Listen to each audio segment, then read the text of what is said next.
Thank you so much doctor Ishtiaq, हमें time देने के लिए आपका बहुत शुक्रिया। मेरा पहला सवाल आपसे ये है कि मैं इंडियन के जर्नलिस्ट कुलदीप नैयर का एक आर्टिकल पढ़ रहा था, जिसके अंदर वो कह रहे थे कि पाकिस्तान को तो मेरा शुक्र अदा करना चाहिए कि मैंने उनको लाहौर शहर दे दिया। कि जब मैंने लक्ष्य नक्शे में देखा कि पाकिस्तान के पास कोई भी बड़ा शहर नहीं आ रहा, तो मैंने उनको लाहौर दे दिया। आप इस बात से किस हद तक मुत्तफिक हैं? देखें, अपना कुलदीप नैयर साहब का मैं दिल से बहुत एहतराम करता हूँ।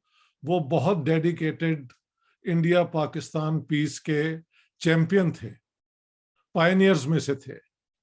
लेकिन उनकी इस किस्म की जो है ना एनेक्डोटल बातें, वो कई दफा क्वेश्चनेबल है। मतलब एक मैं आपको और मिसाल देता हूँ, जो मेरी जिना वाली किताब में मैंने शो भी किया है कि उसकी कोई फाउंडेशन नहीं है। उन्होंने एक जगह पे कहा है कि ये वागा वाल्टन हम्म। रेफ्यूजी कैंप में जब जिना साहब को मियां इफ्तिखारुद्दीन और उन्होंने कहा है कि साथ थे Mazhar Ali Khan, editor Pakistan Times later, जो तारिक अली खान के फादर हैं। ये दोनों और जिना साहब जब वाल्टन ये क्या कहते हैं रेफ्यूजी कैंप के हालात देखे, और गालिबन एक छोटे से जहाज में थे, वटेवर इस किस्म की उन्होंने स्टोरी बताई हुई है, तो जिना साहब ने कहा कि oh my God what have I done. ये एक है उनकी किताब के अंदर है। मैंने ये जाके फिर तायरा मजहर अली खान, उनकी जो वालिद। कि बेगम है मजहर अली खान की, मैं इस खानदान को बहुत क्लोजली भी जानता हूँ, चाचा चाची कहता था मैं दोनों को।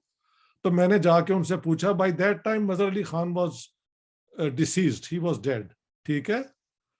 तो उन्होंने कहा कि Mazhar was not on any such plane, वो तो कभी जिना के पास भी, he has never been even close to him at any point. दूसरी बात यही, फिर मैंने मियां इफ्तिखारुद्दीन की जो बेटी है हम्म। उनको मैं मिला। उन्होंने कहा जी मैं तो 10 साल पार्टीशन के बाद पैदा हुई हूँ, लेकिन जब तक मुझे याद है हमारे घर में कभी इस स्टोरी का जिक्र ही नहीं हुआ। लगता ये है कि अगर ये हुआ है तो वो इस तरह है कि जो फिर मैंने खुद अपनी रिसर्च से शो किया है कि Mian Iftikharuddin persuaded Jinnah. Jinnah had been in Lahore since 3 weeks in October. He was in Lahore in September as well, but he would not go to the ये जो रेफ्यूजी कैंप्स थे, किसी रेफ्यूजी कैंप में कभी नहीं गए। महात्मा गांधी का रोल नजर आता है हमें इसमें। वो महात्मा गांधी का तो जवाब ही नहीं है ना। By comparison there is absolutely two very different personalities. तो वो मेरी आप पंजाब जो है ना यहाँ वाली। जिनाली किताब और पार्टीशन वाली किताब, दोनों में ये स्टोरीज हैं। तो मियां इफ्तिखारुद्दीन फाइनली परसुएडेड, एक दफा तो आप चलें, जिना साहब आके यहाँ पे कश्मीर का जो वॉरफेयर था ना हम्म। उसको अरेंज कर रहे थे, जो इन्होंने, जिसकी वजह से कश्मीर हमारे हाथ से गया भी है, ये हम्म। भी मेरा क्लेम है। Hmm. Jinnah is largely responsible for us losing Kashmir. उनको ऑफर भी आई थी इंडिया से कि कश्मीर रख लो, हैदराबाद दक्कन पे हमें आप तंग ना करो। He refused. Anyhow Mian Iftikharuddin took him there. मेरे उनको साथ ले जाने वाले स्पेशल पुलिस के जो थे ना ऑफिसर, वो उनका बेटा और मैं, like toddlers we grew up together in the same Mozang. और मैं उनको शाहजी को जानता भी था, उनके फादर को। ओके। वो कहते हैं कि जब हम वहां पे गए तो वहां पे लोगों ने जिना को देख के वैन, पंजाबी में कहते हैं, पीटना शुरू कर दिया कि तुम्हारी वजह से हमारी बहनें, हमारे घर, हमारे बच्चे मारे गए। And then Jinnah was broken when he saw for the first time the consequences of his two nation theory. तो ये स्टोरी बताने का मतलब है कि first of all Mazhar Ali Khan was not involve in any case. Okay. और मियां इफ्तिखारुद्दीन की बेटी कहती है हमारे घर में रोज बातें होती थी, but this story was never ever mention. लेकिन इसका जो ट्रूथ है वो यही है, क्योंकि 7 ये 6 नवंबर 1947 को हुआ था। 7 नवंबर 1947 के पाकिस्तान टाइम्स, जो मियां इफ्तिखारुद्दीन का अखबार था, उसके अंदर खबर लगी है कि Jinnah Quaid-e Azam went to the Walton refugee camp and the spirit of the people was lifted. It is the other way around. The people protested. This I know from people who were escorting him from the special police. अच्छा, अब वो दूसरी वाली बात जो है, बिल्कुल उसका कोई मुझे ना सर लगता है ना पैर लगता है, क्योंकि ऑलरेडी इन सितंबर 22 सितंबर या 22 जुलाई, I think 22 sorry yaar, 22 June or 22 July, I would say 22 June, Mountbatten Viceroy was in Lahore. और लाहौर में उनकी एक प्रेस कॉन्फ्रेंस है कि जो ईस्ट पंजाब का कैपिटल होगा वो ऑफिस जो है शिमला शिफ्ट होने शुरू हो गए। ठीक है, ये मेरी पंजाब वाली किताब में है, यू कैन, अगर आपके पास है वो आप चेक कर ले। So already the Viceroy has indicated where Lahore will go. ठीक है। पंजाब बाउंड्री कमीशन के साथ जो प्रेजेंटेशंस हुई वो हुई थी 21 जुलाई से लेके 31 जुलाई तक, और उसके बाद ये अवार्ड मिला था। ठीक है, ठीक है। इसके अलावा सुन ले, 27 दिसंबर 1945 को लॉर्ड वेवल ने एक ब्रेकडाउन प्लान बनाई थी। वो थी कि अगर हम इंडिया कंट्रोल ना कर सके और एकदम जाना पड़े और मुसलमान अग्री ना करें कि इंडिया यूनाइटेड रहे, तो हमें इंडिया किन हालात में छोड़ना चाहिए। That was identical with the Redcliffe plan. सुने, then on the 7th of February 1946 the demarcation plan के पाकिस्तान और इंडिया के क्या बॉर्डर होंगे, Wavell had already laid down. This was top secret document. ये भी मेरी पंजाब वाली किताब में ना पूरा कोटेड है। ओके, अब जब रेडक्लिफ के सामने हुआ क्या था, the procedure was that there will be 2 boundary commissions, one for Bengal and one for Punjab, और दोनों तरफ से जो पार्टीज इन कॉन्फ्लिक्ट हैं वो नॉमिनेट करेंगे जजेस, जो कि if they reach among themselves a decision on how to demarcate borders, तो फिर दैट विल अप्लाई। ओके, यानी पंजाब के ऊपर हमने मुस्लिम लीग को 2 जजेस की हाई कोर्ट के जज थे, जस्टिस दीन मोहम्मद और जस्टिस मोहम्मद मुनीर। कांग्रेस को दिए गए 2 जज तो उन्होंने जस्टिस महाजन और जस्टिस तेजा सिंह को नॉमिनेट किया। पहले सब साइड्स ने अपनी अपनी बहस की, उसके बाद जजेस की जो स्टेटमेंट्स हैं वो भी मैंने किताब में दी हुई हैं पंजाब वाली में। द 2 जजेस on both sides supported the positions of the parties which had nominated them. Political एक डिसीजन था। हाँ, so now in that circumstances it was the prerogative कहते हैं of the chairman to give the award, और award जो होता है वो क्वेश्चन नहीं हो सकता। अवार्ड की डेफिनेशन ही ये है कि अगर चेयरमैन अवार्ड देता है वो फिर अप्लाई करता है। So the award which finally emerged, उसमें हुआ क्या था ये भी आप सुन ले। ये बहुत बड़ा इंपॉर्टेंट, बहुत बड़ा सवाल आपने कर दिया है।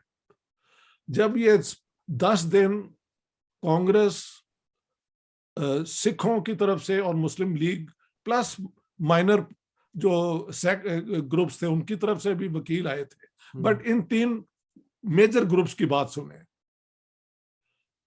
टर्म्स ऑफ रेफरेंस में था कि Muslim and non Muslim contiguous areas to be separated and given to Pakistan and India, and other factors will be taken into account. Okay. तो जब ये डिस्कशन शुरू हुई जजों के सामने, तो कांग्रेस की तरफ से थे मिस्टर सेतलवाद। उन्होंने कहा जी कि ये जो है contiguous areas plus and other factors will be taken into account, means कि not only the numbers would matter कि कहाँ पे मुसलमान ज्यादा है, कहाँ पे हिंदू सिख ज्यादा है, but other factors will be taken into account. And then he argued कि इस पंजाब जिसकी हम बात कर रहे हैं, सियालकोट, गुजरांवाला, शेखुपुरा, लाहौर, साहिवाल, फैसलाबाद, उस जमाने में साहिवाल को मंटगोमरी कहते थे, फैसलाबाद को लायलपुर कहते थे। उसने कहा यहाँ पे हमारी 80% जो प्रॉपर्टी है वो हमारी है, 75% रेवेन्यू हम देते हैं, बिजनेसेस सारी हमारी हैं, कॉलेजेस यूनिवर्सिटी हमने यहाँ पे बनाए हैं, तो हमारी जो यहाँ पे फाइनेंशियल इकोनॉमिक इंटरेस्ट है और जो हमारी सर्विसेज हैं उनकी बुनियाद पे ये सारे शहर हमें दिए जाए। लाहौर तो एक होली सिटी भी है सिखिज्म के लिए। सॉरी, लाहौर शहर तो एक होली सिटी भी है, गुरु अर्जन देव जी की पैदाइश वहीं पे हुई। वही ना, वो फिर मैं सिखों के ऊपर आ रहा हूँ। Then the Sikhs argued the case, और उन्होंने कहा कि शेखुपुरा में गुरु नानक की पैदाइश है, गुजरांवाला में महाराजा रंजीत सिंह इज बॉर्न, और यहाँ पे लाहौर में गुरु अर्जन की शहादत हुई है, he was born here also. So all this plus the agricultural lands in the canal colonies of Sahiwal and Faisalabad, जहाँ पे भी हमारी बड़ी प्रॉपर्टी है, लिहाजा these all should be given to India. Muslim league की तरफ से आर्गुमेंट सर जफरुल्लाह ने लीड की और उन्होंने कहा कि and other factors is a minor thing के खास हालात में। अच्छा, the real thing is contiguous Muslim non-Muslim majority areas। इस बुनियाद पे उन्होंने ये सारे शहर पाकिस्तान के लिए क्लेम कर लिए, और तो और उन्होंने एक बड़ी नॉवल आर्गुमेंट दी। उन्होंने कहा कि जी डिस्ट्रिक्ट वाइज नहीं होना चाहिए, डिस्ट्रिक्ट तो अंग्रेजों ने बनाए हैं, तहसील वाइज होना चाहिए, जो रेवेन्यू यूनिट है मुगल पीरियड्स का, राजा टोडरमल का बनाया हुआ। तो वो तहसीलों की कनेक्शन बनाते बनाते वो सतलुज के वेस्ट तक पहुंच गए थे, अब तो लुधियाना, ये सारे इलाके भी पाकिस्तान में मिले। सिखों ने आर्ग्यू किया जी तहसील भी कोई चीज नहीं है, द रियल यूनिट जो होता है वो होते हैं जैलदारी, जैल। अच्छा, जैलदारी यानी 12 गांव एक जैल होता है, तो जैलदारी के जरिए करते करते करते उन्होंने इस तरह कनेक्शन बनाए कि साहिवाल और लायलपुर इंडिया में आ जाते थे। अच्छा भाई ये आर्बिट्ररी है ना, there is no natural way to cut off. बिल्कुल, डिस्ट्रिक्ट तो अंग्रेज ने बनाए थे, डिस्ट्रिक्ट वाइज तो ये क्लियर था। अच्छा, वेवल प्लान के अंदर जो 3 तहसीलें थी ना गुरदासपुर की, Gurdaspur was in 1931 census slightly Hindu Sikh majority. 1941 जिसका अप्लाई कर रहा था फॉर द पार्टीशन, मुसलमान मेजॉरिटी 85 थी, 85,000, which is less than 1%, slightly बहुत कम थी। हाँ 85,000, और उसके अंदर एमडी इंक्लूडेड थे। अगर उनको एक्सक्लूड, क्योंकि बटाला गुरदासपुर के अंदर आता है। हाँ वही ना, वो उसमें 3 है ना, पठानकोट, बटाला और गुरदासपुर, और एक तहसील वेस्ट ऑफ रावी पे है, शकरगढ़। तो रेडक्लिफ अवार्ड में शकरगढ़ पाकिस्तान को मिल गई because it was on the west of Ravi. ये तहसीलें क्यों दी गई टू इंडिया, वो उसकी वजह यह है कि अगर आप मैप देखें ना, वो मेरी किताब में वो मैप बिल्कुल नजर आता है। तो अमृतसर डिस्ट्रिक्ट जो है, which was 53% Hindu Sikh and 47% Muslim, it juts into Pakistan from all sides except the east. Okay. उसके नॉर्थ और वेस्ट पे आ जाता है गुरदासपुर, ठीक है, सामने इधर आ जाता है सियालकोट, उसके नीचे आ जाता है गुजरांवाला, और उसके बिल्कुल सामने आ जाता है शेखुपुरा, और साउथ में आ जाता है लाहौर। तो Wavell was a military general ना, फील्ड मार्शल था।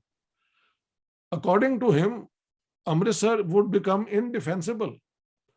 तो इसलिए 3 जो थी इनकी तहसीलें वो इंडिया को दी जाएं, so that Amritsar becomes defensible. और लाहौर और अमृतसर के दरमियान जो बॉर्डर उन्होंने ढूंढा ना, अटारी वाघा, वो इक्वी डिस्टेंट है बिटवीन द टू। ताकि दोनों को, अगर इन केस ऑफ वो क्या कहते हैं लैंड वॉर, थोड़ा सा पीछे हटने का चांस भी तो हो ना। तो ये everything was decided and the Radcliffe Award is 99.9% exactly what Wavell had written. तो ये कहना कि वो, और एक और बात बता दूं, मैंने जो अब जिन्ना वाली किताब जो है ना यार, आपके दोस्तों को दिखा भी दूं क्योंकि ये बड़ी लेटेस्ट है। ये आप सब पढ़े, Jinnah, his successes, failures and role in history. ये लाहौर से छापी है वैनगार्ड बुक्स ने, और दिल्ली से छापी है पेंगुइन वाइकिंग ने। इसमें भी ये मैंने सारा दिया है। उसमें ये है कि during the cabinet mission discussions, Jinnah साहब वाज वार्न्ड कि mister Jinnah, you may not get Gurdaspur district and Calcutta. तो ये जो कहा जाता है ना कि जब अवार्ड आया तो जिन्ना साहब ने ये कह दिया, बिल्कुल बकवास है, क्योंकि जिन्ना वाज वार्न्ड कि ये उनको शायद नहीं मिलेगा। लिहाजा if you keep all this in the background, Radcliffe had absolutely no personal authority to give away Lahore or to either side. It was already given to Pakistan. Mountbatten had already on the 22nd of June indicated कि east Punjab का capital जो है अभी से move कर जाए to Shimla. बाद में चंडीगढ़ भी बना दिया नया कैपिटल। लिहाजा वो हुआ ये होगा कि कुलदीप नैयर ने कहीं से ये सुन ली होगी बात, but he is not a scholar, he is a journalist. Journalist latch on to anything which is exciting, but people like me have to tear their heads apart कि कोई गलती हमसे ना हो जाए।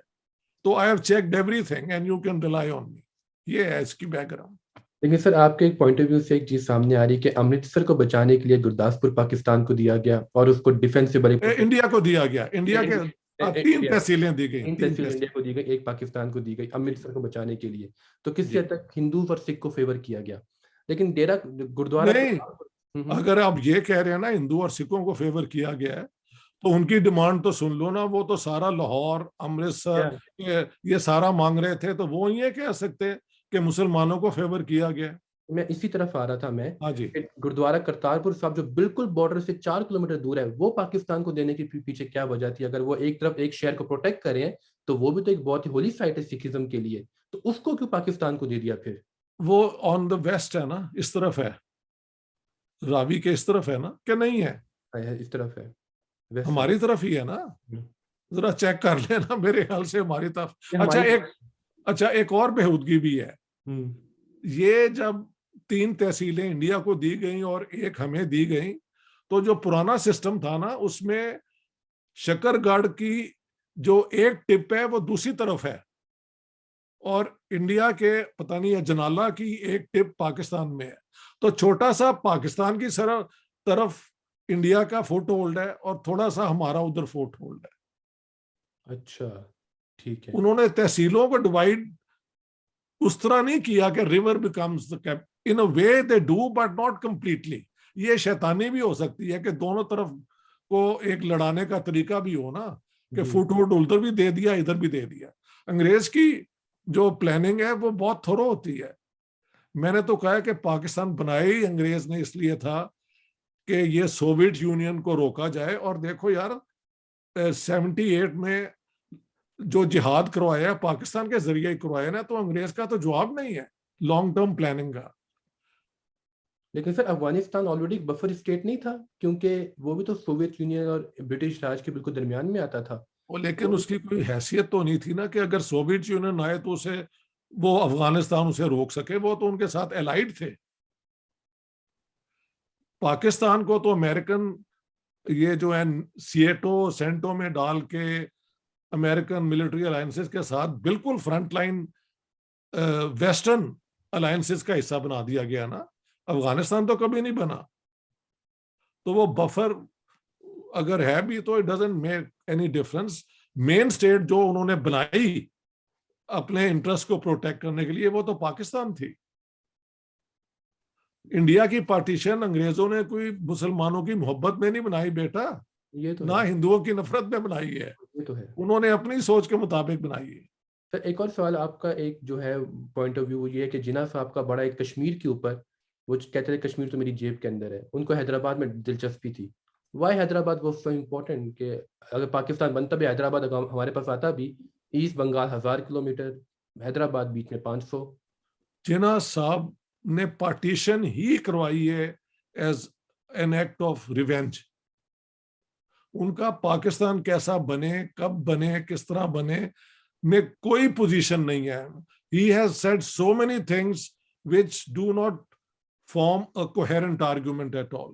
The only coherent argument is that Hindus and Muslims cannot live in peace in one state. We Muslims are a nation. We deserve our own separate state. लेकिन वहां पे भी एक फ्लॉ जो बहुत बड़ा है, और कानपुर में 30 मार्च 1941 को ही वॉज कन्फ्रंटेड। वहां के मुसलमानों ने कहा कि ये 1940 का जो आपका रेजोल्यूशन है उसके मुताबिक तो पाकिस्तान नॉर्थ ईस्ट और नॉर्थ वेस्ट में बनेगा, जहां पे पहले ही पाकिस्तान है, जितने चीफ मिनिस्टर हैं वो मुसलमान हैं और मुसलमान मेजॉरिटीज में हैं, हमारा क्या बनेगा। तो वहां पे जिन्ना साहब फिर गर्मी में बिल्कुल नाराज होकर कहा, I will make 2 crore Muslims experience martyrdom and have them smashed in order to liberate 6 crore. यहां पे भी उन्होंने थोड़ी सी डंडी मारी, लेकिन भूल भी सकते हैं। एक्चुअली उन्हें कहना चाहिए था 3 करोड़ इंडिया में रह जाएंगे और 6 करोड़ सो कॉल्ड वो लिबरेट कराएंगे। सो पाकिस्तान जब बना भी मुसलमानों को और इस्लाम को बचाने के लिए, तो उन इलाकों में बना जहां पे वो ऑलरेडी पाकिस्तान बना चुके हुए थे।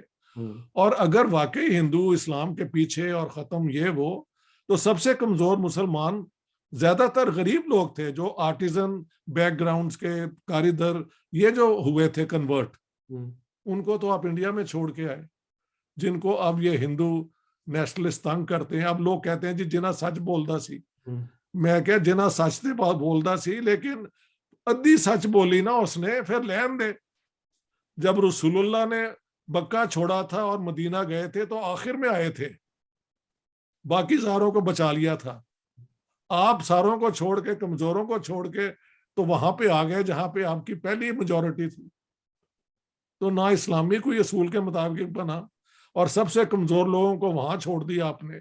ये महात्मा गांधी और उससे ज्यादा मैं समझता हूँ पंडित नेहरू क्या बहुत मेहरबानी है मुसलमानों पे वहां पर, वरना हिंदू महासभा और आरएसएस सब मुसलमानों को वहां से धकेलना चाहते थे भाई। ये तो उन्होंने बचा लिया है। महात्मा गांधी को उन्होंने असैसिनेट कर दिया और फिर आरएसएस को और इनको सबको उन्होंने पाबंदी लगाई, और 17 साल तक जब नेहरू तक जिंदा रहे हैं मुसलमानों पे उन्होंने कोई हमला नहीं होने दिया। वरना जिस तरह पार्टीशन प्लान थी ना 3 जून की, 21% पॉपुलेशन होनी थी वेस्ट पाकिस्तान की, पंजाब, फ्रंटियर, सिंध और बलूचिस्तान की, ऑफ हिंदू और सिख, वो सारे भगा दिए हमने दिसंबर 1947 तक। उनमें से 1.6% बचे सिंध में, आज तक वही 1%, इंडिया में 9.8% बचे थे आफ्टर द माइग्रेशन, वो अब 14.2% है। कुछ लोग तो कहते हैं 15% है। तो वहां पे तो मुसलमानों का परसेंटेज बड़ा है।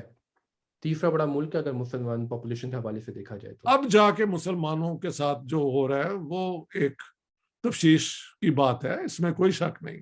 जब भी कहीं कोई ज्यादती होती है माइनॉरिटी के साथ, हमें बोलना चाहिए। और मुसलमानों के साथ एक हिंदू सेंस ऑफ रिवेंज, वो सारा कुछ नजर आता है। लेकिन इंडिया के अंदर the battle for democracy and secularism is going on. Pakistan में तो बैटल ऑफ डेमोक्रेसी पहले दिन ही डिफीट हो गई ना। बंगाली जो 55% थे उन्हें एक दफा अपने हुकूमत नहीं बनाने दी। 70 का इलेक्शन हुआ तो मुल्क तोड़ा दिया, माना ही नहीं उनका right to form the government. Pakistan basically rightly और रॉन्गली एग्जेजरेट किया गया हिंदू फियर। चलो पाकिस्तान बन गया, फिर बंगाली फियर आ गया तो पाकिस्तान टूट गया। हमने कब जमहूरियत की किसी भी बात को माना है? ये है पाकिस्तान का अलमिया एज एन आइडिया। लेकिन सर आजकल इंडिया के अंदर तो एक डिबेट है ना, मैं मोदी साहब का एक बयान सुन रहा था, वो पार्लियामेंट में कहते हैं कि अगर पंडित नेहरू प्राइम मिनिस्टर ना बनते, अगर सरदार पटेल बनते तो इंडिया की तकदीर ही कुछ और होती। तो ये क्यों स्टेटमेंट इस किस्म के आ रहे हैं कि आप, ये बड़ी खूबसूरत बात है। What is he admitting? That he hates Nehru. And why does he hate Nehru?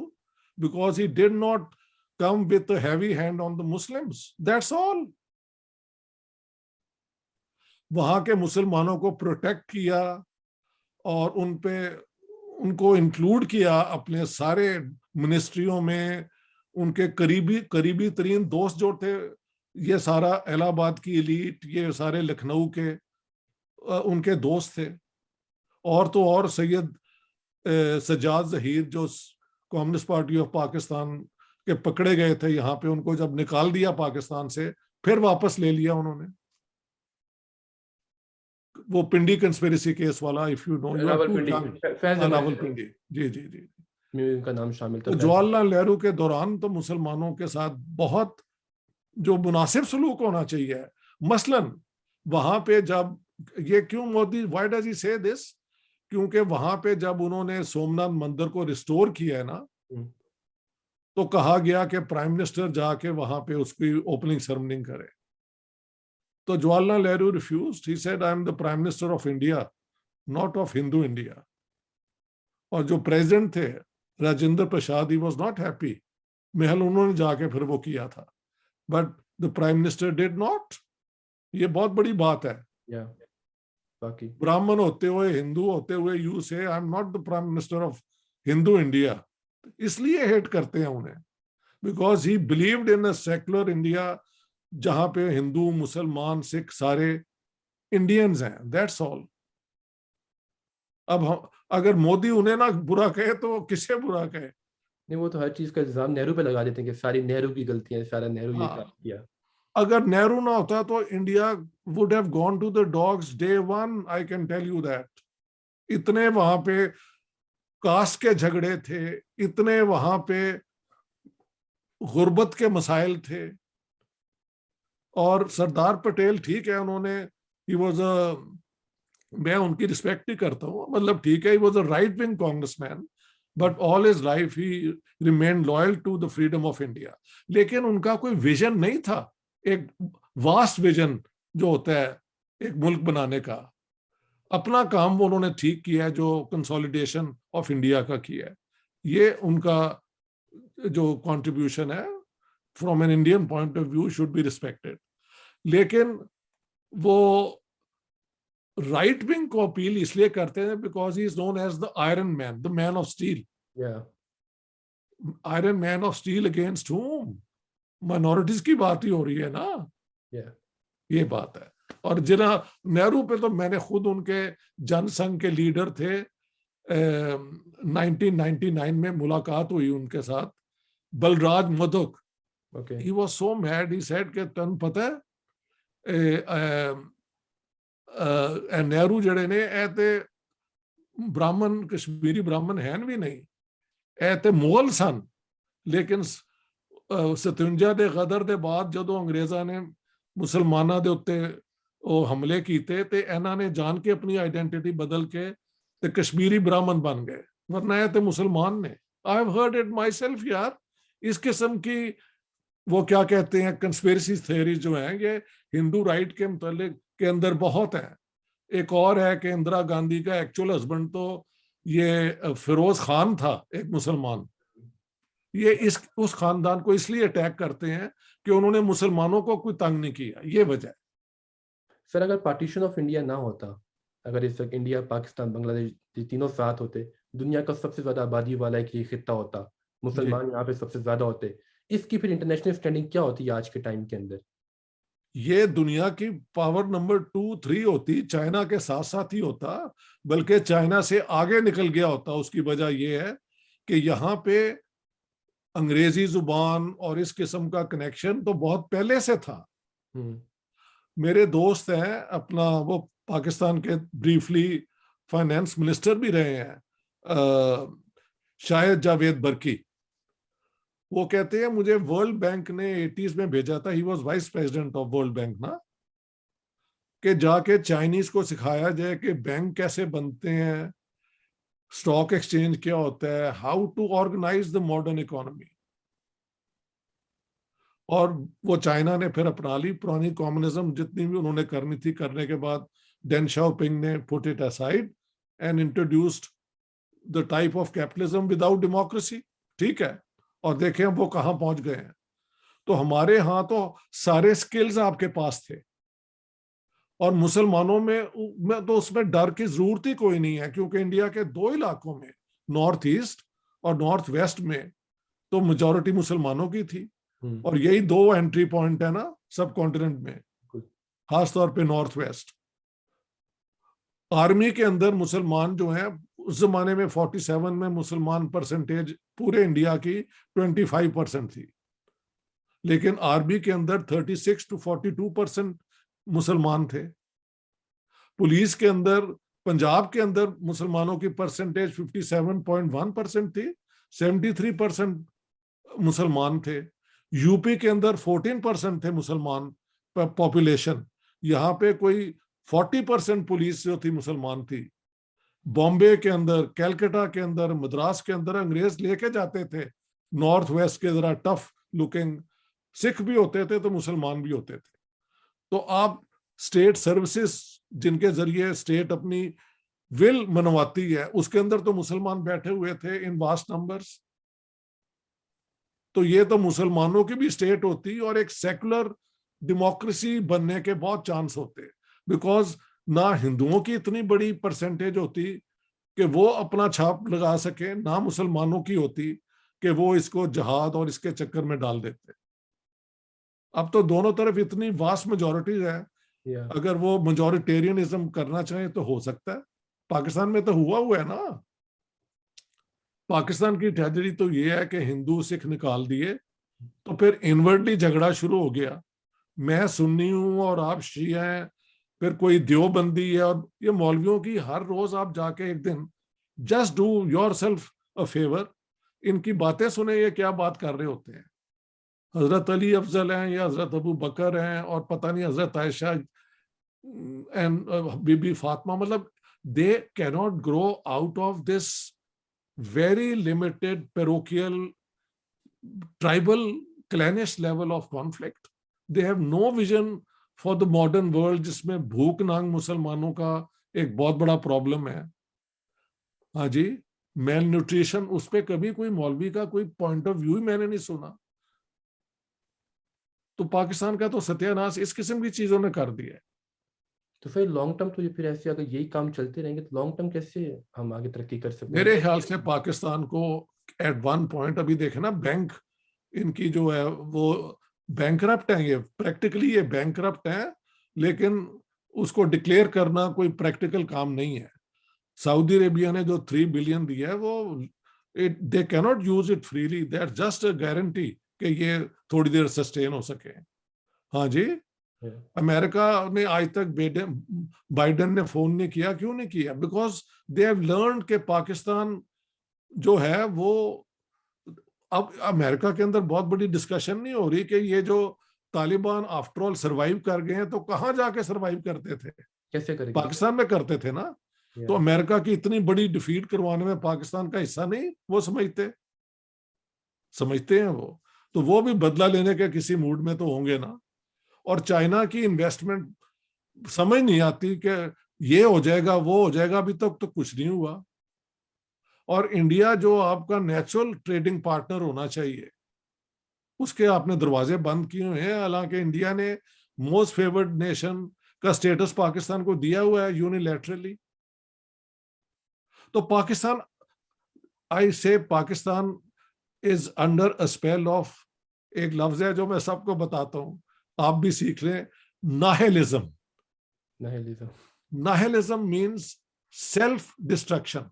या कोई मुझे आके मारे उसकी जरूरत ही नहीं है, मैं खुद अपने आप को मार रहा हूं, मैं तो यूं समझता हूं। वरना पाकिस्तान जो स्ट्रेटेजिकली इतनी इंपॉर्टेंट जगह पे बैठा है, ये तीनों से फायदा उठाएं, अमेरिकन से भी, चाइनीज से भी, इंडियन से भी, और खुद अपना पार्टनरशिप करें इनके साथ, ट्रेड करें, इंडस्ट्री लगाएं, बजाय ये झगड़े ये सारा करने के।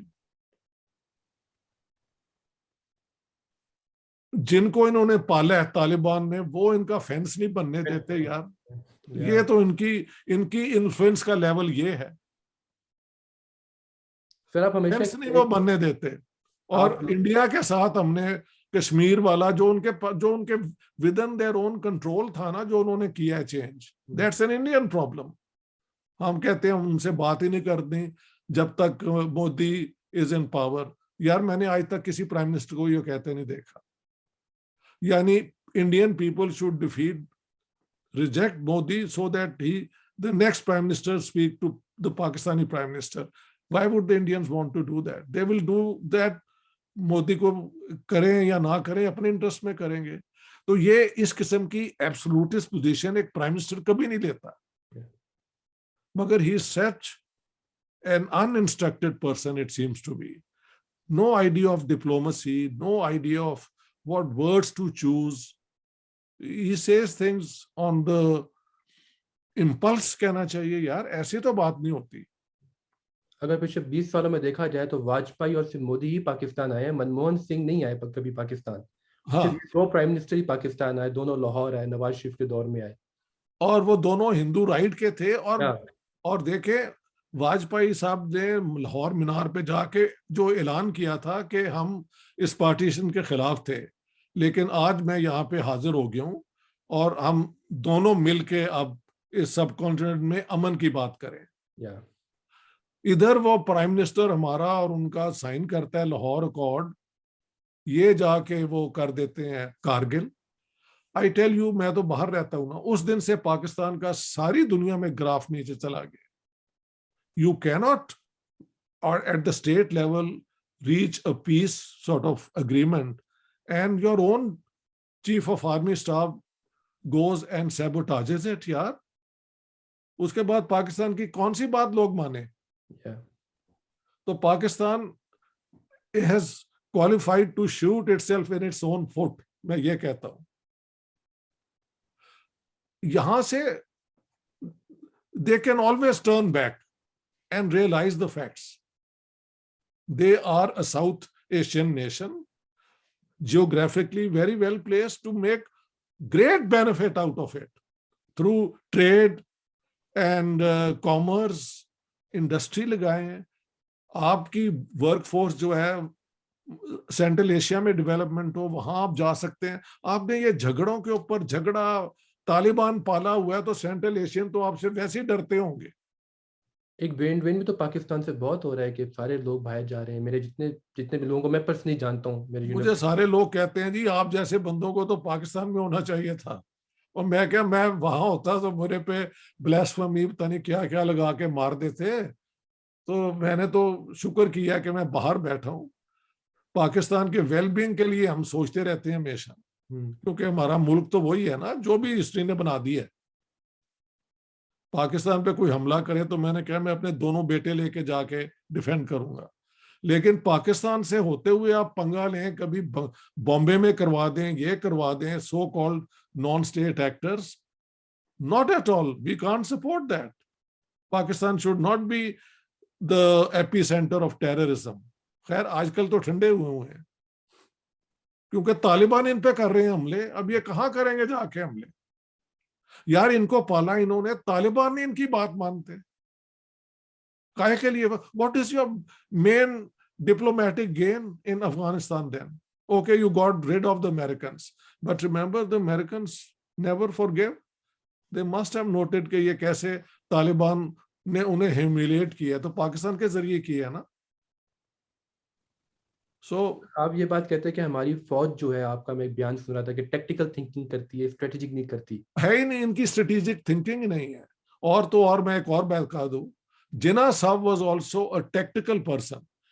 कोर्ट केस जीतना जो है ये वकील का कमाल है, लेकिन एक स्टेट्समैन की विजन तो उनके पास नहीं थी। जब प्राइम मिनिस्टर गवर्नर बने तो उन्होंने हर वो काम किया जो पाकिस्तान की पार्लियामेंट्री डेमोक्रेसी का सत्यानाश कर दिया।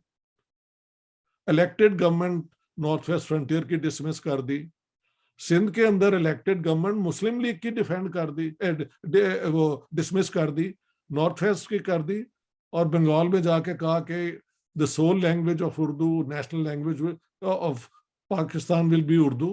तो वो बंगाली आपके खिलाफ हो गए। He didn't live longer enough.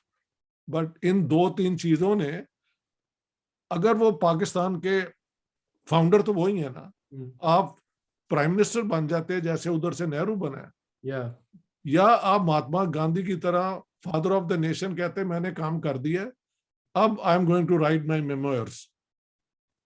आप गवर्नर जनरल बन गए। मिलती है उनकी, कोई खतो किताबत भी मिलती है अनफॉर्चुनेटली। वो लंदन में रहे, कुछ पता नहीं लगता कि उन्होंने क्या लिखा, क्या सोचा, कुछ किताब नहीं, कभी लिखा ही कुछ नहीं। He has never ever written anything जिसे आप, हाँ, रिजॉइंडर्स लिखे हैं जो वकील लिखते हैं ना, उन्हें वकीलों का तो काम ही है कि how to come up with a clever argument to win a case. उसमें वो कामयाब बहुत हो गए, और कामयाब इसलिए हो गए कि अंग्रेजों के साथ वो मिल गए, और अंग्रेजों की उनको जरूरत थी, तो दोनों ने एक दूसरे को सर्व किया।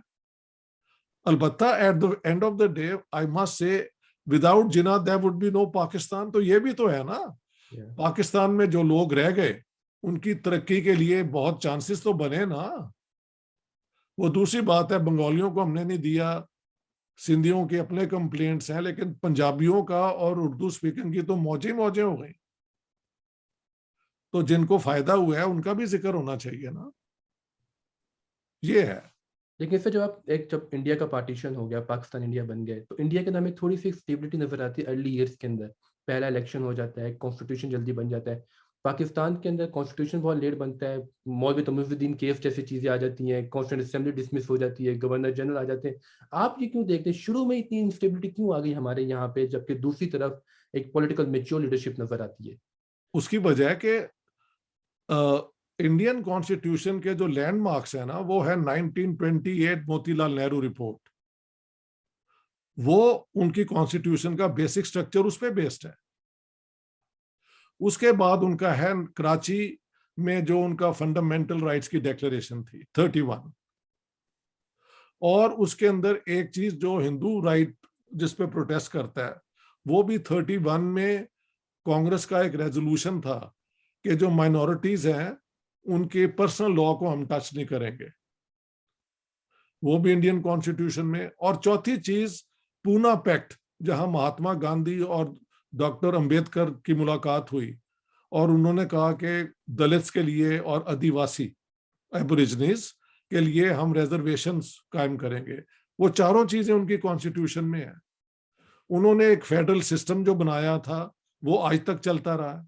उन्होंने अपने प्रोविंसेस को जुबानों की बुनियाद पर रीऑर्गेनाइज भी कर लिया। तो वो पूरा प्रोजेक्ट एक विजन था ना इंडिया का, उस विजन में मुसलमानों का 100% शेयर था। वो तो हमने कहा कि हमको वो शेयर नहीं चाहिए, हमको अपना अलग मुल्क चाहिए। वो तो हमारी चॉइस थी ना, हमारी लीडरशिप की।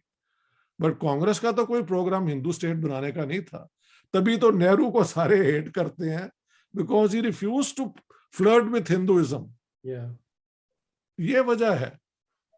लेकिन बट सर, हाँ जी, नहीं जी सर, आप कंप्लीट करें सर। मैं कहता हूं, लेकिन नेहरू ने जो किया वो एज अ स्टेट्समैन किया कि इस धरती पे जितने भी इंडियंस हैं वो इंडियंस हैं, इररिस्पेक्टिव ऑफ देयर रिलीजन, ये वो। और जो मुसलमान, आफ्टर ऑल जमीयत उलमा हिंद ने उनका आखिर तक साथ नहीं दिया, तो मुसलमानों ने उनका साथ भी तो दिया ना।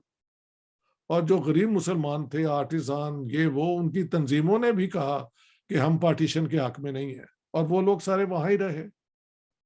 ये तो जो पढ़ी लिखी एलीट थी वो आती गई पाकिस्तान में, और यहाँ पे नौकरियां मिलती गई, until the Sindhis in the time of Bhutto got education and came forward. तो वहां पे वो उर्दू स्पीकिंग लॉट का जो मोनोपोली थी वो क्वेश्चन होने शुरू हुई। लेकिन शुरू में तो आप उर्दू स्पीकिंग तो नहीं है? नहीं, मैं पंजाबी हूँ। तुसी भी पंजाबी हो? हाँ, वो मेरे एक दोस्त वजीराबाद के, अब जिद्दा है वो, राना, खैर जो भी उनका नाम है, वो कहते हैं जी जब मैंने मैट्रिक किया 56 में, तो I went to Karachi clerk का जॉब करने के लिए। वो कहते हैं मैं जिस दफ्तर में जाऊं तो वो मुझे पूछे कहाँ से आए हो, पंजाब से आए हो? तो उन्होंने कहा जी मैं नौकरी चाहिए क्लर्क की, इस टाइम अगली ट्रेन जाती है, वापस चले जाओ। किसी पंजाबी को क्लर्क भी नहीं थे बनने देते। वो जो उर्दू स्पीकिंग में छा गए थे ना अर्ली, ये मैं 56 की बात कर रहा हूँ, जब पहले 10-8 उसमें तो मौज थी उर्दू स्पीकिंग की। सारा उन्होंने पंजाब, सिंध का एक ही तो शहर था कराची, उस पर पूरा कब्जा उनका हो गया था। उसके बाद फिर सिंधी नेशनलिज्म और फिर वो निकले, फिर पंजाबियों ने, आफ्टर ऑल मेजोरिटी तो पंजाबियों की है, तो पंजाबी उर्दू स्पीकिंग अलायंस अब भी चलता है, मैं समझता हूँ। वो तो MQM बन गई, तो कभी उनके साथ अलायंस ज़िया-उल हक ने बना दिया, फिर उनको डंडा भी कर दिया, वो इस तरह चलता रहता है। लेकिन लेकिन कराची की एक खास बात ये है कि कराची में से कभी कोई रिलीजियस पार्टी इलेक्शन में कि वो नेशनल लेवल के ऊपर उसकी इतनी ज़्यादा अहमियत नहीं होती। हालांकि ठीक है, थोड़ी बहुत जमात इस्लामी वगैरह स्ट्रॉन्ग है वहाँ पे, लेकिन कराची ने कभी किसी रिलीजियस पार्टी को वोट नहीं दिया है, सच ना ही कभी पीपल्स पार्टी को दिया। नहीं, लेकिन सेक्टेरियन पार्टीज को तो दी है ना, सेक्शनल पार्टी MQM, या वो नस्ली बुनियाद पे पार्टी बनी हुई है ना, तो इट इज एज बैड यार कि आप सिर्फ उर्दू स्पीकिंग को इंसान समझे, बाकियों को उसमें इंक्लूड ना करें। देखे, सेकुलर पार्टी वो है जो मजहब के अलावा अपनी सियासत करे, मजहब को रिस्पेक्ट करे। लेकिन पाकिस्तान की constitution, all sovereignty over the entire universe belongs to God Almighty. All laws will be brought in conformity with Quran and Sunnah. The president of Pakistan will be a Muslim. The prime minister of Pakistan will be a Muslim, and the followers of Mirza Ghulam Ahmad are non-Muslims. इन सारी चीजों को PMLN, PTI, PPP, जो 3 आपकी major party हैं, वो तो accept करती हैं, इसी पे इलेक्शन भी लड़ती हैं। तो पाकिस्तान में कोई सेकुलर पार्टी तो है ही नहीं। ज्यादा से ज्यादा कोई सेकुलर पार्टी ANP थी, तो उसको तो ये टेररिज्म करके कितने उनके लोग मार दिए इन्होंने। पहले बाइकआउट भी कर दिया था, बैन कर दिया था नैप के नाम पे। MQM कोई सेकुलर पार्टी तो नहीं है, वो तो एक कम्युनल पार्टी है। यानी वो सिर्फ उर्दू स्पीकिंग, और वो तो गुंडागर्दी करते हैं यार। उन्होंने तो टेररिज्म इस किस्म की है कि ड्रिलिंग की है लोगों के सिरों में और घुटनों में, इतनी ज्यादा क्रूअल्टी। वो तो प्योर टेररिस्ट पार्टी थी। अब शायद इंसान बन गए हो, तो लेकिन इट्स अ फैक्ट। हाँ जी, अब तो इमरान खान के इत्तेहादी हैं MQM। वो ये इत्तेहाद इस किस्म के बनते रहते हैं। इमरान खान से ज्यादा इस्लामिस्ट तो मैंने कोई प्राइम मिनिस्टर देखा ही नहीं है। ज़िया-उल हक वॉज वेरी क्लेवर मैन। उसके मतलब खिलाफ जितना मर्जी आप बोल लें, उसके होते हुए आपने अपना न्यूक्लियर वेपन बनाया कि नहीं बनाया? तो अपना कार्ड तो वो पाकिस्तान के इंटरेस्ट में खेल, इसको तो बाइडेन भी फोन नहीं करता यार। तो this man has ruined the case of Pakistan. I am sorry to say, मैं इसका सपोर्टर था और शुरू में इसके हक में बोलता भी रहा और अपने दोस्तों से गालियां भी खाई मैंने बहुत। मैं कहने यार शरीफ आदमी है, इतनी करप्शन है, और मे बी द एस्टेब्लिशमेंट को शर्म आ गई है। They want to bring a clean man and clean up Pakistan. No, I was very naive, I must admit. लोग कहते थे तालिबान खान है, तू की क्या करना है? मैं कह नहीं यार, बेनिफिट ऑफ द डाउट देना चाहिए। उसकी कोई करप्शन का रिकॉर्ड नहीं है। We should welcome this sort of change. मैंने बाद में कई दफा लोगों को अपोलोजाइज किया कि भाई मेरे मेजर ब्लंडर्स में थे एक ये असेसमेंट। मैं कि आप उन PTI के सपोर्टर्स में से जो माफी कर चुके हैं, माफी मांग चुके हैं अल्लाह से कि अल्लाह मुझे माफ कर दे, गलती हो गई मुझसे।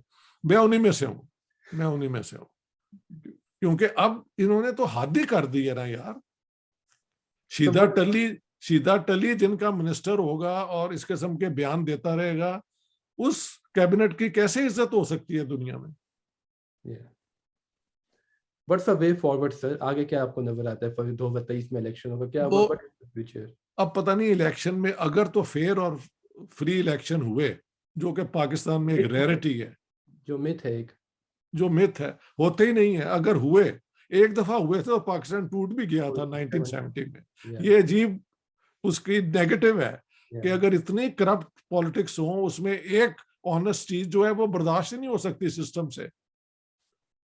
लेकिन अगर होता है तो I am convinced Imran Khan can not be elected again, क्योंकि every day I am connected to people in Lahore, जो मेरा शहर है, इस्लामाबाद में मेरे दोस्त हैं, कराची में, वो कहते हैं सर दुकानें बंद हैं, हमारे मुलाजिम हमने घर भेज दिए हैं, खुद ही हम अपनी दुकान चलाते हैं, कारखाने बंद हैं, इन्फ्लेशन का बुरा हाल है, young girls are out in the streets trying to make a living whatever way possible, घर का फीस खाना चलाने के लिए। Pakistan is on the knees. ये जो मर्जी बातें करते रहे, अमलन क्या हुआ है? Unless he can pull out a rabbit और सडनली पाकिस्तान का सारे, तो फिर इलेक्ट शायद हो जाए। अगर fair and free elections on a rational basis हो, आई डोंट थिंक, मगर तब तक हमें वेट करना पड़ेगा unless he is ousted earlier. Sir आपने 70 के इलेक्शन की बात की कि पाकिस्तान उसके बाद टूट गया। 72 में जुल्फिकार अली भुट्टो शिमला जाते हैं, शिमला एग्रीमेंट करते हैं इंदिरा गांधी के साथ। जी, तो एक जो आर्गुमेंट आता है कि इंदिरा गांधी ने तो सब कुछ लुटा दिया पाकिस्तान को, जो खोया हुआ रकबा था वापस कर दिया, फौजी वापस कर दिया। वाई? क्या? क्योंकि वो तो जीते हुए साइड पे थे, वो तो विक्टर थे। उन्होंने फिर ऐसा स्टेप क्यों लिया? व्हाट वाज अब द देखिए आइडिया? इंडिया हैज, वो क्या करते, पीओडब्ल्यू रख लेते, उन पे ट्रायल चलाते, तो जो नफरत जंग में पैदा हुई थी, और पाकिस्तान तो गया हुआ था ना टूट, वो तो टूटे ही रहना था। मजीद पाक इंडिया के लिए इतने पीओडब्ल्यूज को मेंटेन करना और हमेशा के लिए एक नफरत की बुनियाद बनाना, आई थिंक दे डिसाइडेड कि हमने जो अचीव करना था वो कर लिया है। The people of East Pakistan don't want to be part of Pakistan and Pakistan has broken up. Indira Gandhi को एडवाइजर ने कहा होगा कि यहाँ रुक जाओ, डोंट ओवरकिल कभी नहीं करना चाहिए। उन्होंने ओवरकिल नहीं किया, और उन्होंने शिमला अग्रीमेंट करवा लिया था जिसमें कश्मीर में हमने एग्री किया है कि बायलैटरली हम करेंगे।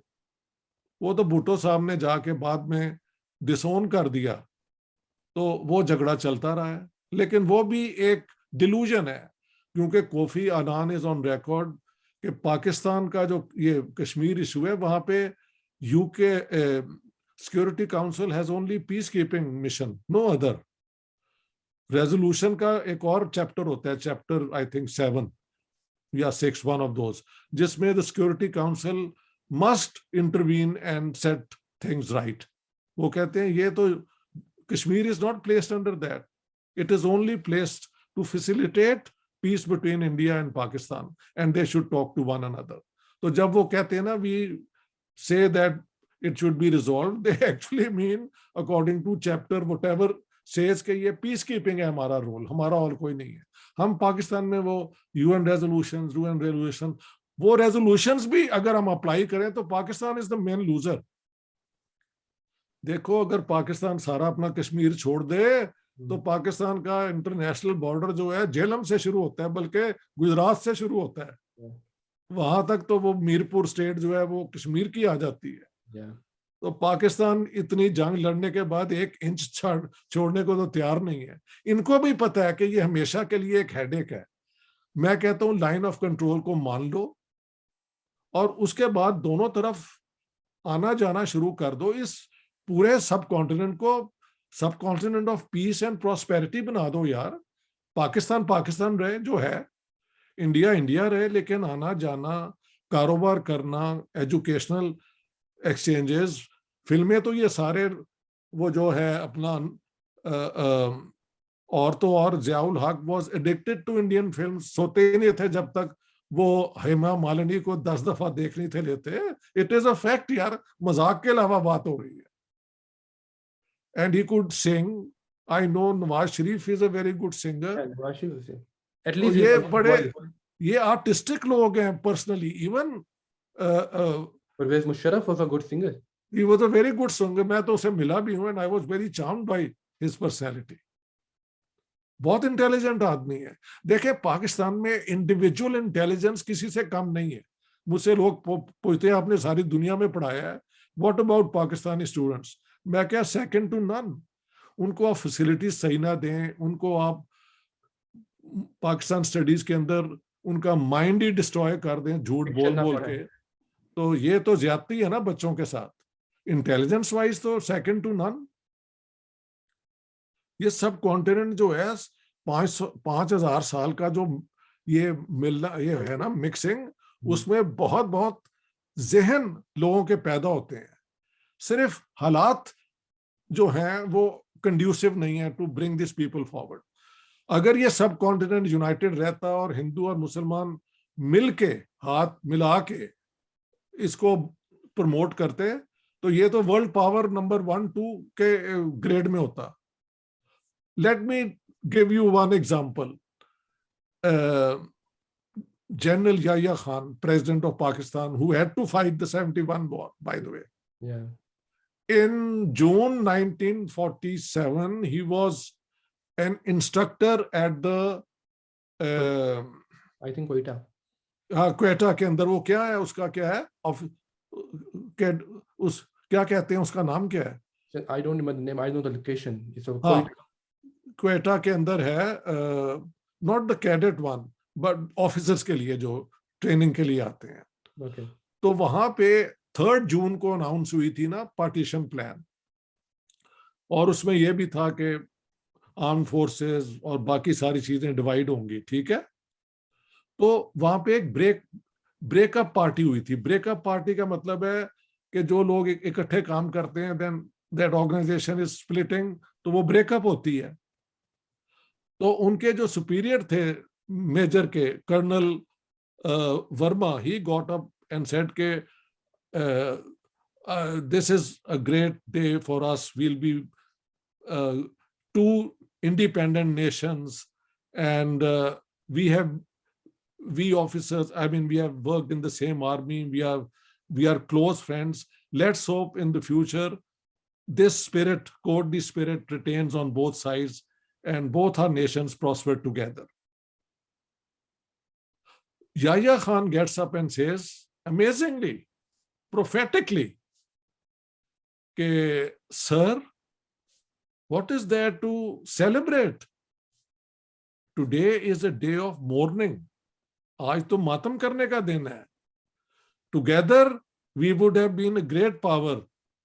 Now we will start fighting one another. और वही हुआ, बाद में इसी बंदे को जंग लड़नी पड़ी। और यही बंदा कल्प्रिट बना बहुत बड़ा। क्यों? बहुत बड़ी उसकी विजन देखें, अपना जिन्ना से बहुत बड़ी विजन थी उसकी। जिन्ना को लाख समझाया, पटेल ने भी समझाया, नेहरू ने, गांधी ने प्लीड किया, और तो और अंग्रेजों ने समझाया कि ये मॉडल तुम मान लो। ये he would not, he wanted a partition. वो तो फिर ब्रिटिश मिलिट्री ने उसकी मदद की है। उन्होंने कहा कि नहीं नहीं, पाकिस्तान बनने दो, वो जो नेहरू और उसकी सोशलिज्म और एंटी इंपीरियलिज्म है वो हमारे गले में पड़ जाएगी।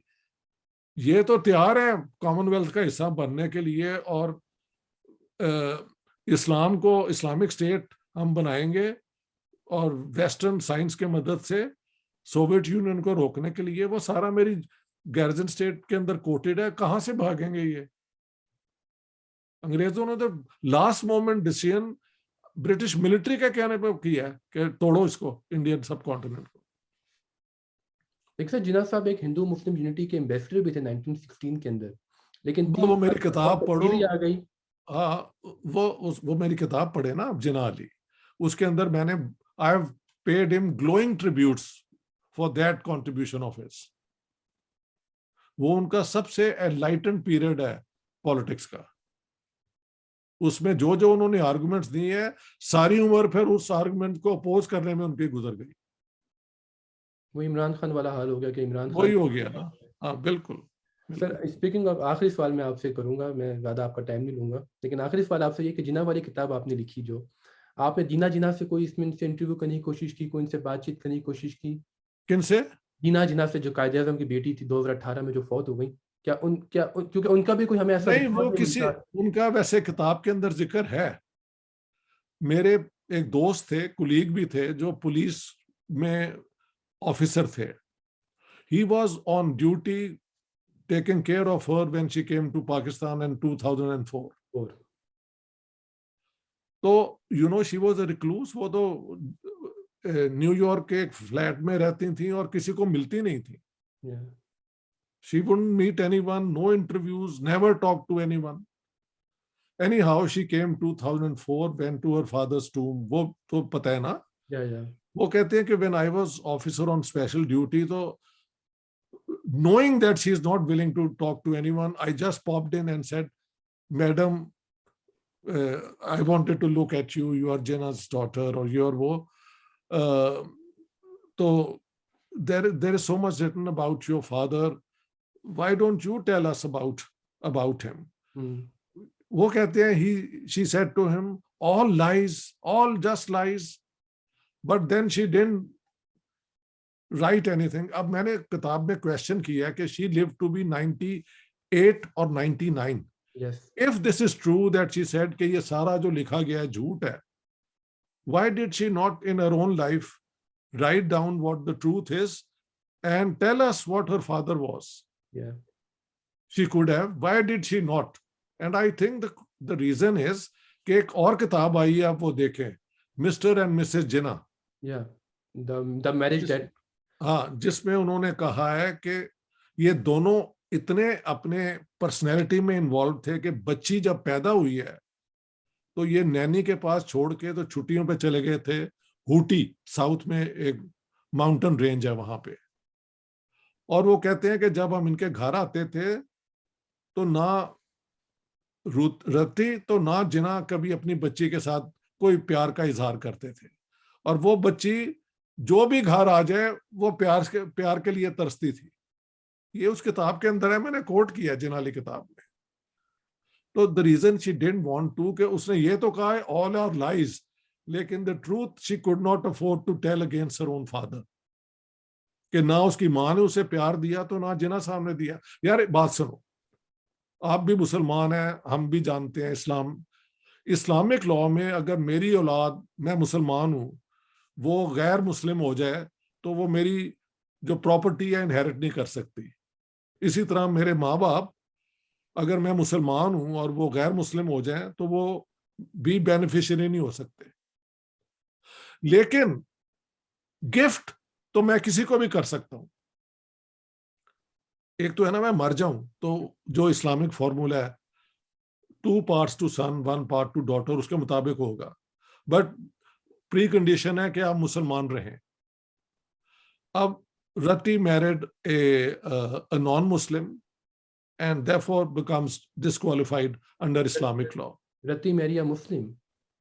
No, she married ये पारसी के साथ शादी की ना उसने। नहीं, रति married him, sorry, the daughter Dina. Dina married the Dina married a non-Muslim, and therefore let's say she was disqualified according to Jafari law जो शिया लॉ है एंड हनफी लॉ जो सुन्नी लॉ है, दोनों नहीं अप्लाई होते हैं ना फिर।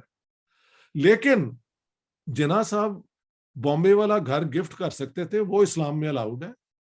आप किसी गैर मुस्लिम को जो मर्जी गिफ्ट कर दें, वो भी नहीं किया, तो प्यार फिर कहाँ है अगर अपने बच्चे से कोई प्यार था? जिना साहब was incapable of loving anyone closely, I think. ये एक बहुत बड़ा उनका मसला था।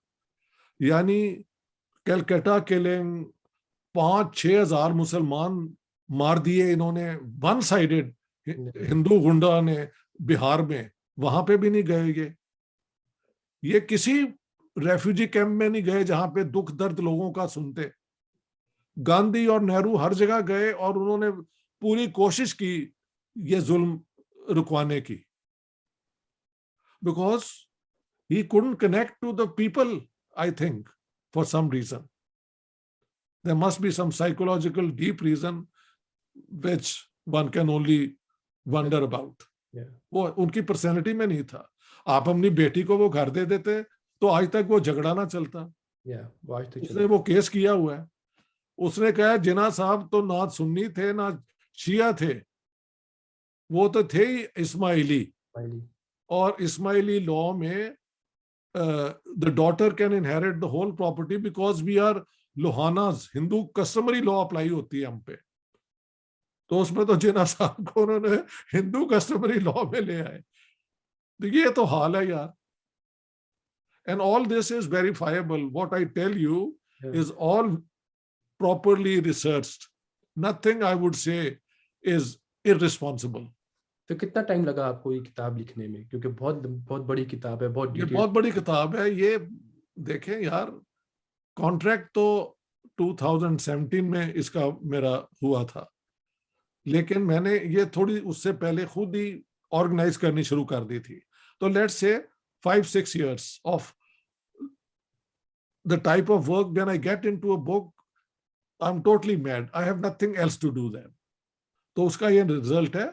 800 पेजेस है यार, जरूर पढ़ें आप. मैं जरूर पढ़ूंगा सर, मैं जरूर पढ़ूंगा. उसमें कोई इल विल बिल्कुल नहीं है. आई हैव जस्ट शोड के ये उनकी आर्गुमेंट है, ये हालात थे, इसलिए मेरे खिलाफ कोई बोल नहीं सके ना. चंद पागल हैं जो कि जिन्ना के शिदाई हैं. I can't do much about them. कोई मेंटली डिस्टर्ब्ड आदमी हो उसके साथ तो मेरा कोई झगड़ा नहीं ना हो सकता. लेकिन जो पढ़े लिखे लोग हैं, हु नोज के रिसर्च क्या होती है, आर्गुमेंट कैसे फॉर्मुलेट होती है, एविडेंस क्या चीज है, प्रूफ क्या चीज है, आपकी ट्रेनिंग भी तो होनी चाहिए ना. उनमें से कोई नहीं बोला. और इसलिए नहीं बोला क्योंकि all this is verifiable, simple as that. देखिए भाई, ये आर्काइव आपको कहाँ से मिले? बहुत मुश्किल है एक करेक्ट आप ओपिनियन किसी बंदे नहीं, जिन्ना की सारी स्पीचेस अवेलेबल हैं यार. देखो, लोगों जो उनके डिवोटी हैं उन्होंने सब चीजें, पाकिस्तान के जो स्कॉलर हैं जिन्ना के, वो ऑनेस्ट लोग हैं, उनकी मैं कदर करता हूं. उसमें फिरोज अहमद डार का मैं नाम लूंगा, उसमें क्या नाम है,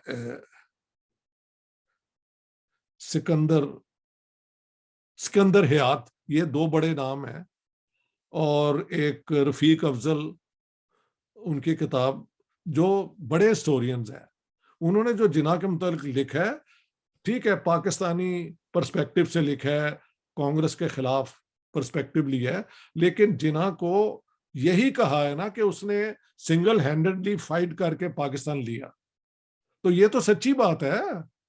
जहां पे वो डंडी मारते हैं, वो जहां पे अंग्रेजों के साथ जिन्ना मिल गए हैं ना, वो पोर्शन वो नहीं, यानी एक्सप्लिसिट नहीं करते, वो मैंने कर दिया. लेकिन एविडेंस वाइज मेरा एविडेंस जो है सिर्फ ज्यादा सिस्टमैटिक है और ज्यादा कॉम्प्रिहेंसिव है.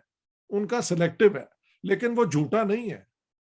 इसके बरक्स आयशा जलाल ने जो कमाल किया है कि उसने, किताब का नाम है Jinnah the sole spokesman, the Muslim League and the demand for Pakistan. हाँ जी, the sole spokesman Jinnah, the Muslim League and the demand for Pakistan.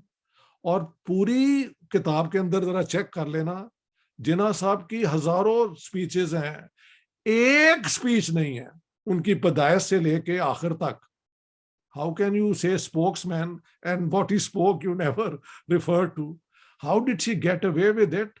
वहां से आप समझ सकते हैं कि यूनिवर्सिटीज में जो नेटवर्क होते हैं ना करप्शन के, वो इस तरह ही चलते हैं.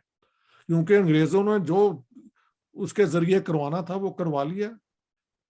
कि जिन्ना साहब तो पार्टीशन ही नहीं थे चाहते. अरे अगर वो पार्टीशन ना चाहते तो पार्टीशन क्यों होती? वो दूसरी बात है, अंग्रेजों ने उनकी बात आखिर में जाके मानी. ये मैं नहीं कह रहा कि अंग्रेज उनके साथ पहले दिन मिल गए थे. They were using Jinnah, Jinnah was using them, but ultimately तो पावर और फाइनल डिसीजन अंग्रेजों के पास था ना. वो जिस किस्म का पाकिस्तान दे गए, वो जिन्ना के साथ भी तो धोखा हुआ ना. पंजाब बहुत ही टन पाकिस्तान दिया. और वो क्यों दिया? कि ये कमजोर होगा तो हमारी तरफ आएंगे ना. बिल्कुल। अगर पाकिस्तान स्ट्रांग होता तो फिर एक ऑटोमन एम्पायर दोबारा ना खड़ी हो जाती उनके लिए। और 15 साल पहले तो उन्होंने ऑटोमन एम्पायर का सत्यानाश किया था, तुम्हारी इस्लामिक स्टेट वो दोबारा क्यों बना देते? No, makes no sense even from an Islamic point of view. मुसलमानों की स्टेट बना दी लेकिन कमजोर बना दी। तो ये सारी, इसे मैं कहता हूं स्ट्रेटेजिक थिंकिंग। और 78 में कौन उनके काम आया जिहाद के लिए? पाकिस्तान ही आया ना, और सारे पाकिस्तान का सत्यानाश हो गया। वरना पाकिस्तान के आम लोग बेचारे पीसफुली थे। मौलवी को हम, मैं जुमे रात को, मैं तो लाहौर का रहने वाला हूँ, जाके मौलवी साहब को खाना देते थे। जो मौलवी साहब से हमने सीखा है वो बहुत नेक आदमी थे, शरीफ आदमी थे, ऐसी कोई बात नहीं है। अब तो मौलवी से आप आंख में लाए तो आप डरते हैं कि ये कोई वो AK-47 ना निकाल ले। इस मुकाम पे मौलवी को तो ये अमेरिकन लेके आए हैं ना, और ये ब्रिटिश लेके आए हैं। वो कुछ हमारी भी तो गलती है ना इसके अंदर, कि अगर लेकर आए ना तो क्योंकि गलतियां हम पैसे के लिए करते हैं ना। हमने हमेशा पैसे के लिए पाकिस्तान को बेचा है। जिन्ना साहब ने कहा है कि तुम हमें पैसे दो, हम आपका सारे सर्व करेंगे मिडिल ईस्ट में। I have coated Jinnah saying that. वो जो मार्गरेट ब्योर्क वाइट जो थी, एक अमेरिकन जर्नलिस्ट जिसने पार्टीशन को कवर किया है, और लाइफ में उसकी पिक्चर जो है वो क्लासिक है। She met Jinnah I think 1 week after Pakistan came into being, और वो गैरिसन स्टैंड में मेरा उसका इंटरव्यू सुन ले जो उसने जिन्ना ने उसे कहा है। तो जिन्ना साहब तो उनसे प्लीड कर रहे हैं, वो कह रहे हैं कि हमें नहीं चाहिए आपकी, आपको हमारी जरूरत चाहिए, वरना रशियंस आर कमिंग। तो कहती है, मैंने उसके बाद जितने इनके मिनिस्टर हैं, सीनियर ब्यूरोक्रेट से, वो सारा एक ही मंत्रा बढ़ाते हैं। तो कहती फिर मैंने तंग आके एक दिन पूछ लिया, आर द रशियंस कमिंग? तो उन्होंने कहा madam there is no sign that they are interested. तो मान भी गए, हमारे लोग मासूम भी तो है ना। ये मंत्रा तो बता दिया, लेकिन everybody knew Russians are not coming. अरे Russians 27 million people had been butchered during the Second World War. उन बेचारों के अंदर तो अपने आप को जिंदा रखने के लिए स्ट्रगल चल रहा था। वो इधर क्यों आते? ये तो अंग्रेजों की बदमाशी है सारी भैया। उन्हें भी पता था ये नहीं आ सकते, कैसे आ सकते थे? तो सेकेंड वर्ल्ड वॉर के बाद ब्रिटेन वैसे ही बैंकरप्ट था, तो उसने कभी ना कभी तो निकलना ही था यहाँ से। इसीलिए वो तो अमेरिकन ने छुट्टी करा दी ना, वरना उनका ख्याल था कि पाकिस्तान के जरिए we will still be you know having a lot of influence. वो तो अमेरिका ने कहा तुम्हारी तनख्वाहें हम दे रहे हैं, get out. And why did the Americans do? Because ये जो कॉलोनियल पावर्स थी, ये इन मुल्कों को अपनी मोनोपोली मार्केट समझती थी ना। तो फ्री ट्रेड जो अमेरिकन डॉक्ट्रिन है वो तो तब ही है कि ये मुल्क आजाद हो। लेकिन कॉलोनियलिज्म जब खत्म हुआ है, जब ये बरतानवी साम्राज्य खत्म हुआ है, तो उसको एक नया भी तो आ गया कि मल्टीनेशनल कॉर्पोरेशन हैं, वो चली जाती हैं, पैसा वो निकाल, आई है। एक री इन्वेंट भी तो हो गया सर ये सिस्टम। ये वो अमेरिकन बेस से हुआ है ना, ब्रिटिश बेस से तो नहीं हुआ। तो अमेरिका गेनर, मेन गेनर तो सेकंड वर्ल्ड वॉर का अमेरिका ही है ना। हर एक को उसने आगे, अब चाइना को उन्होंने खड़ा कर दिया था अगेंस्ट रशिया। हाँ जी, आप कुछ चाहते हैं, हिस्ट्री कुछ और। अब वही चाइनीज इनको डंडा कर रहे हैं। ये वो मेरी अपनी एक थ्योरी है कि international relations are anarchic. Even with the best of strategic planning you can never know all the facts कि कल को क्या हो जाएगा। बिल्कुल। तो अमेरिका चाइना को इकोनॉमिक पावर बनाने में विदाउट अमेरिकन इन्वेस्टमेंट तो कुछ हो ही नहीं था सकता। वर्ल्ड बैंक के जरिए वहां पे इन्वेस्टमेंट करवा के उन्हें बनाया। जब वो आगे निकल रहे हैं, अब इन्हें तकलीफ हो रहा है। इंडिया के साथ भी यही था ना कि अमेरिका और इंडिया के ताल्लुकात अच्छे नहीं थे। निक्सन इंदिरा गांधी को बिच कहा करता था, लेकिन आज बिल्कुल। इंडिया क्वाड का हिस्सा है और वो एंटी चाइना अलायंस में अमेरिका के हाँ, साथ। लेकिन आप देखें इंडियन अभी भी हर बात नहीं मानते अमेरिकन की, क्योंकि उनका एक नेशनल कैरेक्टर तो है ना कि ये हमारा मुल्क है, हमारे इंटरेस्ट पहले आते हैं।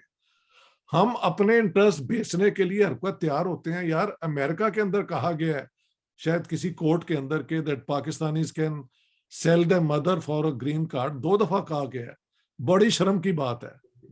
अफसोस तो की वो बात। हाँ, आप भी जानते हैं ये कहा गया है, ये ऑन रिकॉर्ड है। बाद में अपोलोजाइज उन्होंने किया है, मुझे पता है। लेकिन मुंह से तो बात निकल गई हुई है ना। तो हमारा तो ये है कि हमने पाकिस्तान की सॉवरेंटी को हमेशा एक ट्रेडिंग ऑब्जेक्ट के तरीके से इस्तेमाल किया है। कभी चाइना को दे दिया, कभी सऊदी अरेबिया को अगेंस्ट ईरान दे दिया, और कभी अमेरिका को तो दिया ही रखा है हमने सारी उम्र। That's sad.